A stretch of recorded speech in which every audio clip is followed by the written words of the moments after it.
Welcome to This Week in Virginia. I'm delighted to have the honor to welcome Delegate Otto Wachsmann, who represents a large portion of Southern Virginia, the counties of Brunswick, Greensville, Southampton, Sussex, and a part of Lunenburg, and then we add in the cities of Emporia and Franklin. Delegate Wachsmann got his pharmaceutical undergraduate degree from the College of William and Mary, and then his doctorate from Shenandoah University.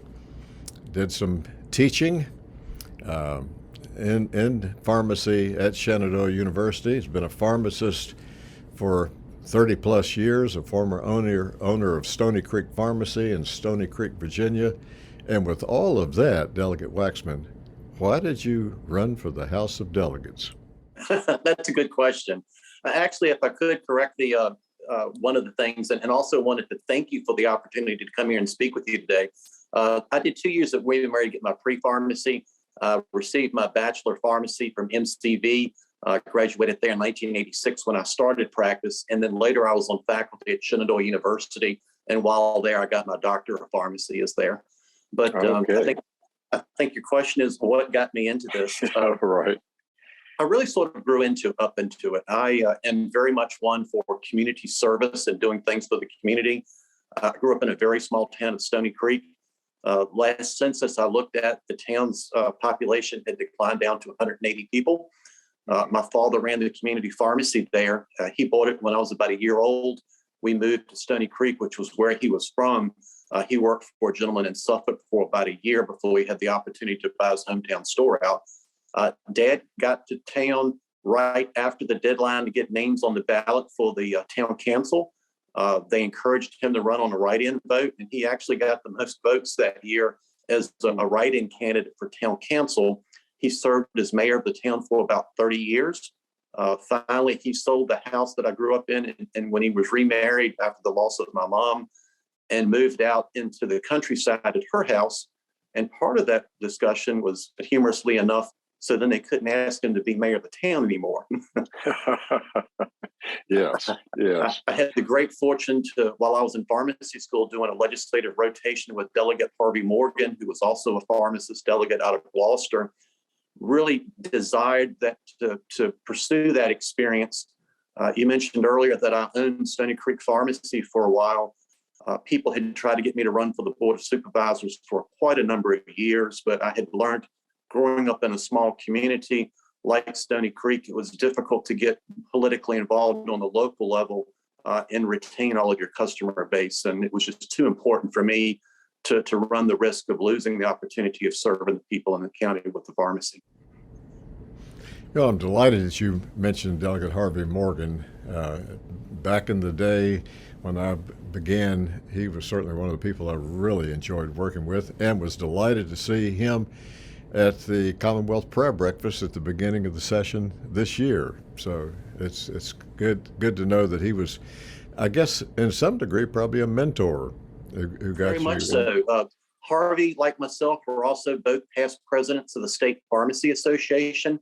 A couple of years ago, Harvey turned 90. Our pharmacy association wanted to do something to commemorate his 90th birthday. Of course, you know, he lives on Cobbs Creek near Gloucester. We wanted to have a big party for him. Because of COVID, we couldn't.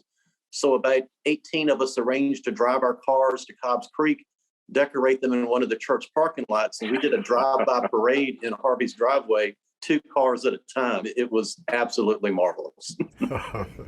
That sounds delightful.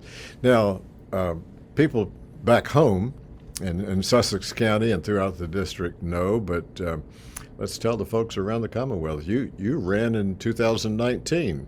Some people run 2, 3, or 4 times and get elected. Some people run 1 time, and if they're not elected, they say, well, that's it. But there must have been something about that close election in 2019 that encouraged you to run again in 21.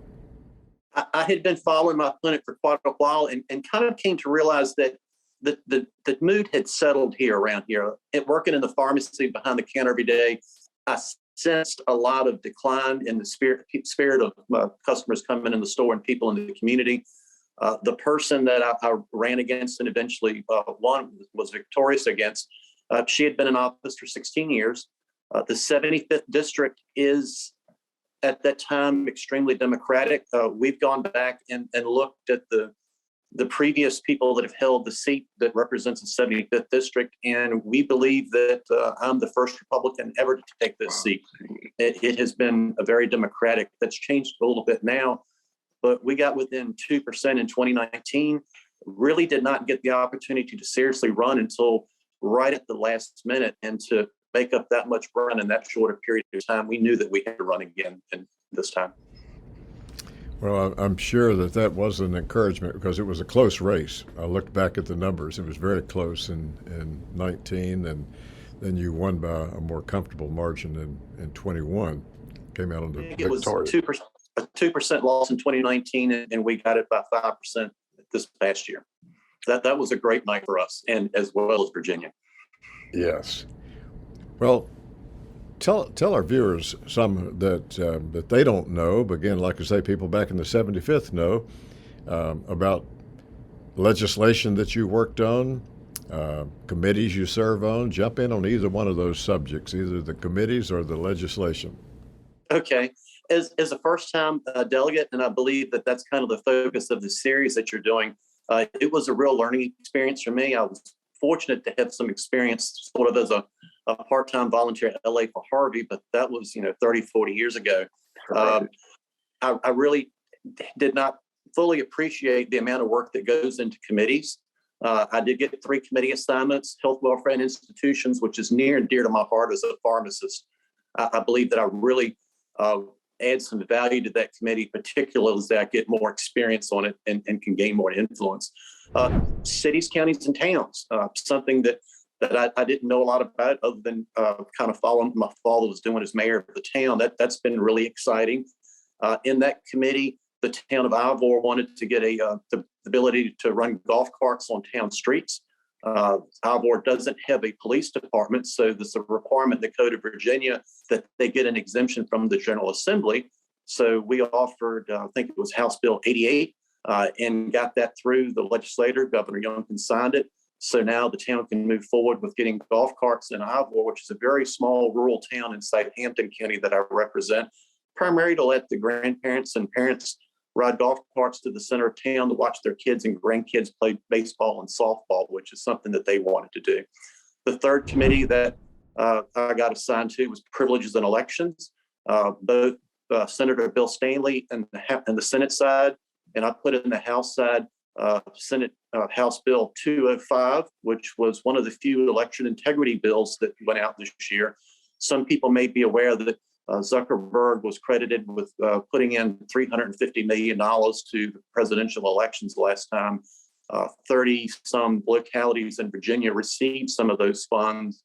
And there was some questions about, do we allow private entities to give money to electoral boards and registrars to influence how our elections are held?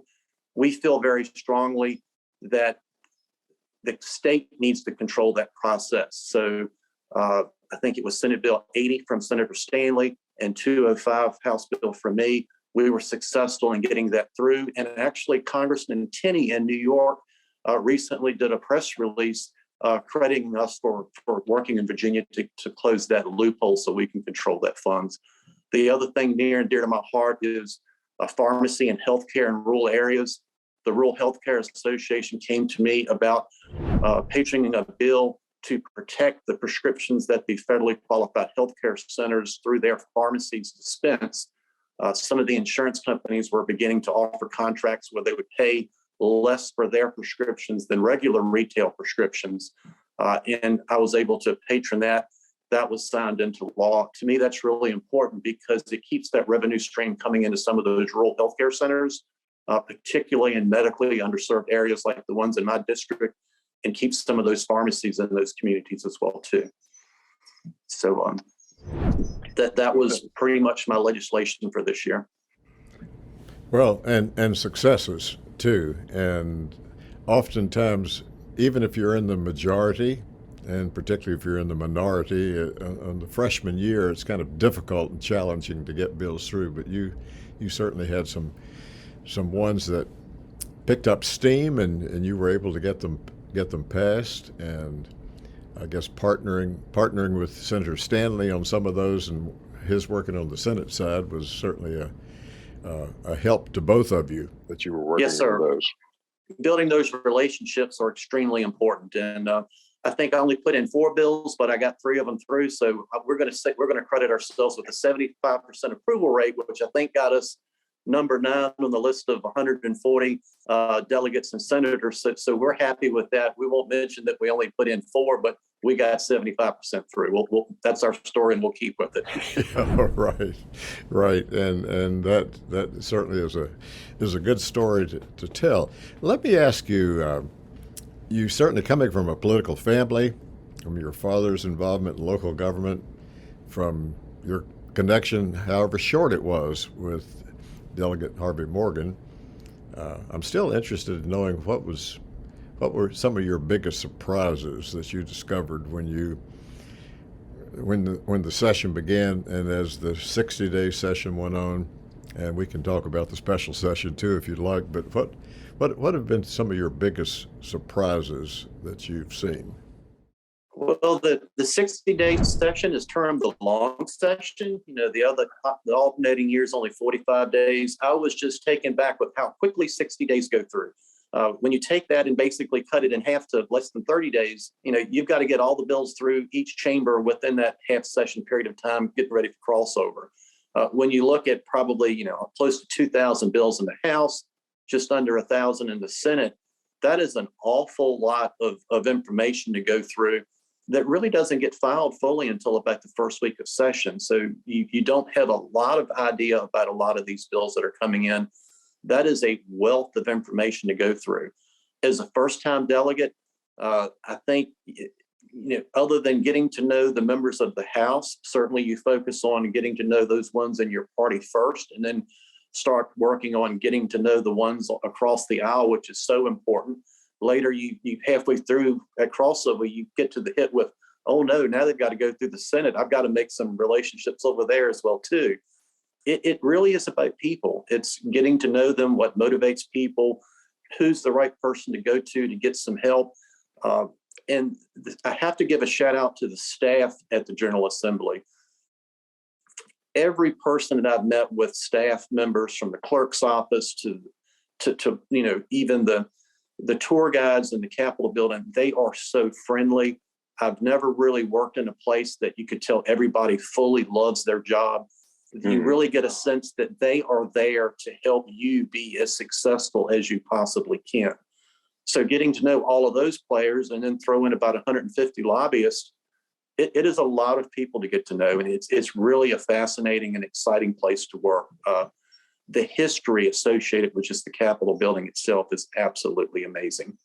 And to top that off with, you get to do things hopefully to help people. I mean, what better job can it be? I'm delighted that you gave a shout out to the staff, because over the years I have seen them not miss a beat. It didn't matter to them whether a person was from a minority or majority party. It didn't matter to them anything about the person's makeup, but they are real true professionals and do a great job, from, as you said, the tour guides to legislative services and to the administrative assistants.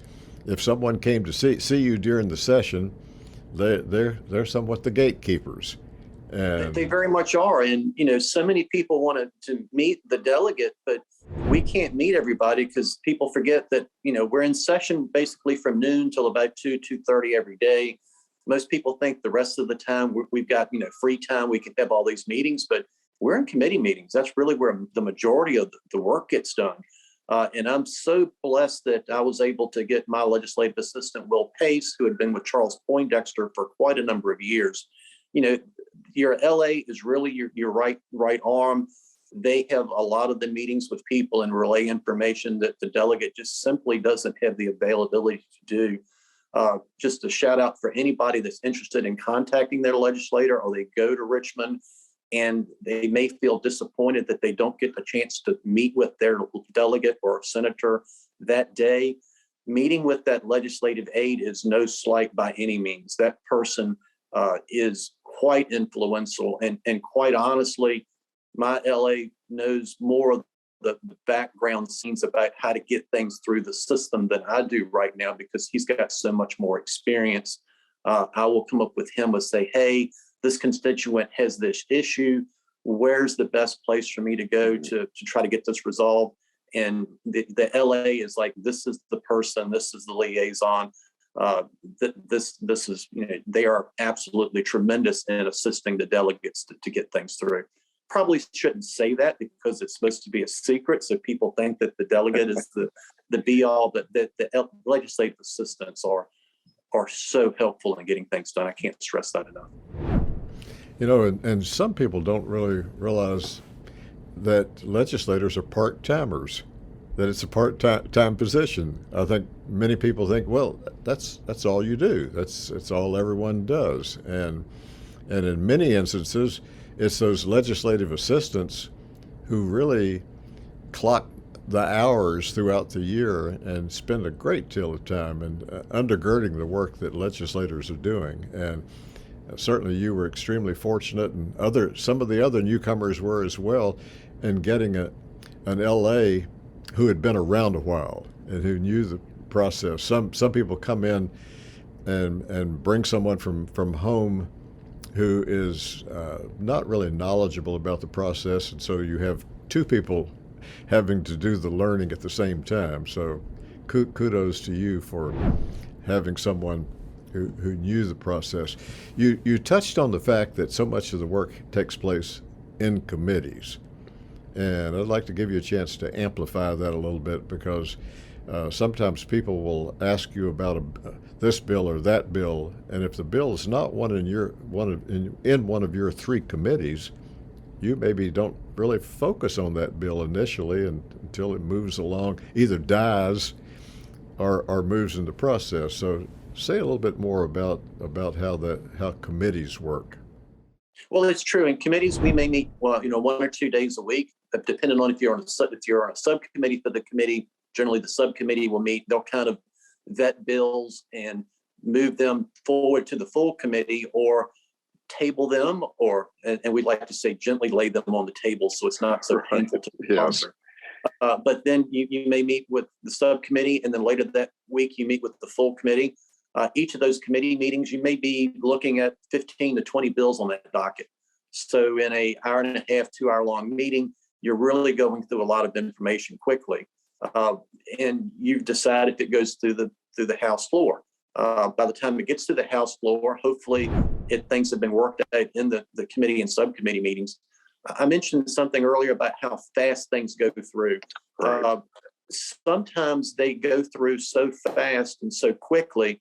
If our constituents in our districts aren't looking out for some of these pieces of legislation, we may hear testimony in a committee or subcommittee and nobody would say anything against it.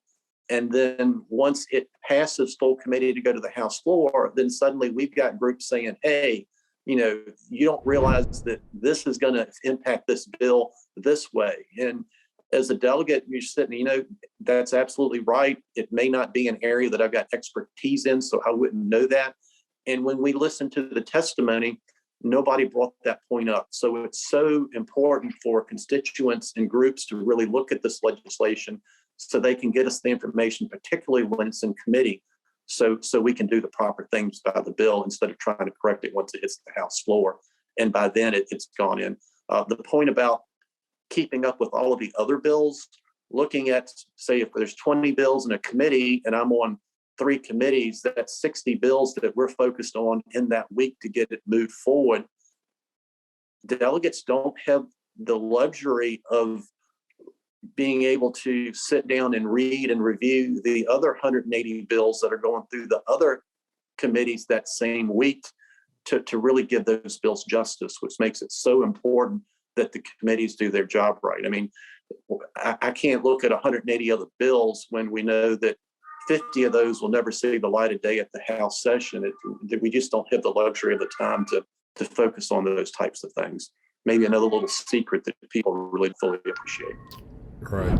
And sometimes I know that people will contact their legislators or let's say like yourself, a delegate, and they would say there's a certain Senate bill that I have real concern about, and not realizing that you really have to focus on the House bills initially, and you may not even need to focus on that Senate bill. It may die, or as you say, be gently laid on the table.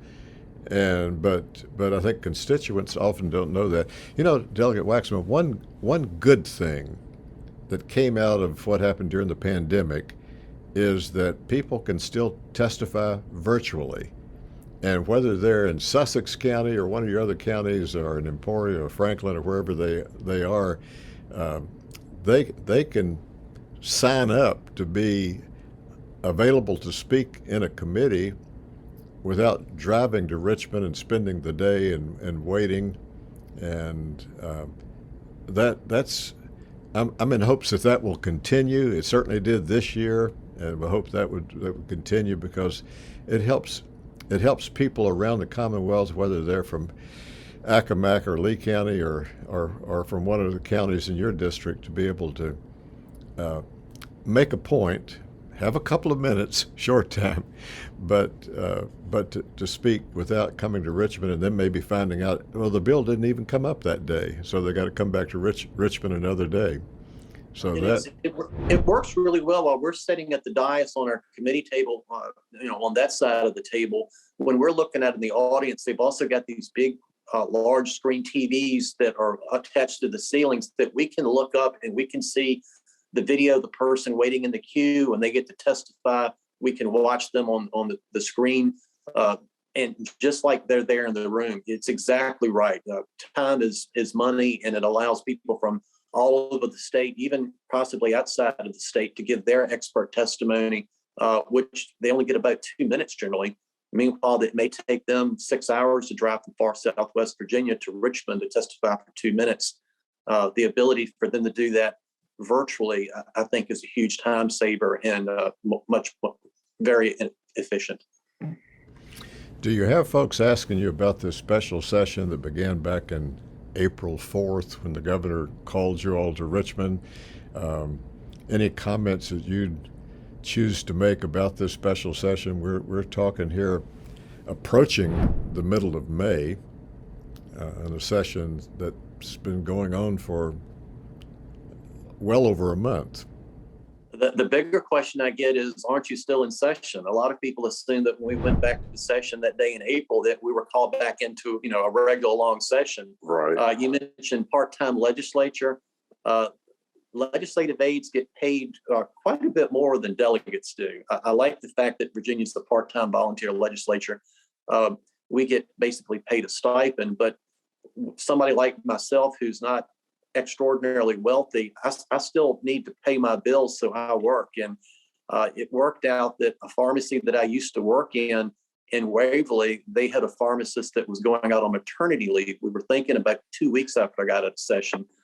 She delivered like the Wednesday after we gabbled out on that Saturday. So I had 2 days back home to get my things and affairs at the house. But I've been working pretty much full time since we've got out of session. And people will come into the pharmacy, and one, they're shocked that I'm back there working again, because it's been 20 years since I'd worked at that store. But two, it's like, hey, why aren't you in Richmond? Aren't you supposed to be there? And I have to explain, no, special session was just kind of a one-day thing. They call us back into Richmond as they need us. Of course, during the pandemic, they did have that extraordinarily long special session that went on for several months. But that's the big thing. And then I don't have that many people asking me, when are you going to get the budget straightened out? Would expect more to be asking me that question. But, a few people will ask that. I've got a lot of constituents asking me questions to help them with issues that I couldn't help them with while they're in session.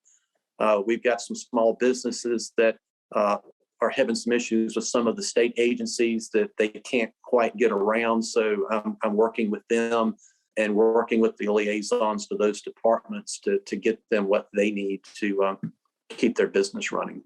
That's keeping me. I'm doing a lot more of that now than I anticipated I would, which is good for the community. Before our time runs out, I would like to ask you if you could wave a magic wand and change something about the legislative process. You observed it with Harvey Morgan. You've observed it from afar during the years. You've been here now for a session. What's something you think that should be considered for a change sometime in the future, or is there anything? Uh, Probably the thing that I would rather not have to deal with is partisan politics and being across the aisle. Having said that, though, unfortunately, it's really something that I think is necessary. I think if there wasn't one side pushing one way and another side pushing another way, I'm not sure that we would be where we would be, because I feel that competition is always a good thing, and that really is basically competition. I guess the one thing I would hope to change that may be changeable is when I was working in the General Assembly with Harvey Morgan, there was a true sense that both right and left realized that they needed to come together to do what was best for the citizens in Virginia. And I very much respected that. I don't have as great a sense that that's happening now than then. It seems like one side wants to push as far the other way to help appease that party's supporters, and if that runs the risk of losing the people in the middle, which is the ones that I think that we need to help the most. It's really those in the middle that are the Virginians that I think we need to get straight to move forward, and a little less focused on the extremes. I hope that doesn't burn any bridges with anybody for me, but it really needs to be about the people in the Commonwealth, what's best for the majority of people. Delegate Otto Wachsmann, we thank you so much for being on This Week in Virginia. We didn't have time to get into the change in between the 75th and the 83rd district, but people can look it up. They can see what you're picking up and what you're losing in your district, but you still got your heart in Sussex County, your native county, right, a key part of that district. So we encourage them to go on vpap.org if they want to look up how the district changes. But thank you again so much for taking the time today to talk with our viewers from around the Commonwealth on This Week in Virginia. Thank you, sir. Thank you so much. And once again, thank you for inviting me to participate today.